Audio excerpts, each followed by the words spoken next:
Settings to check before you place an order on Instacart. Hi everyone, I'm here to assist you today. Without any delay, let's jump right in. First, open Instacart, log into your account, and click on your cart at the top right corner of your screen.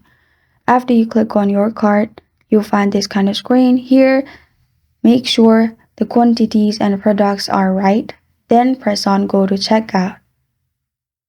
After you click on Go to Checkout, it will lead you to this page. Here, make sure delivery to, which is your delivery address, is right. After you've done that,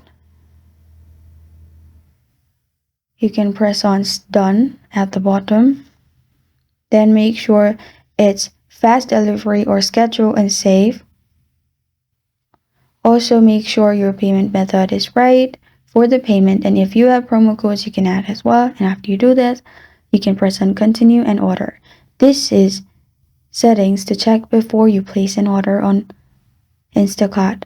Thank you for joining me today. If this video helps you out, please leave a like and subscribe for more.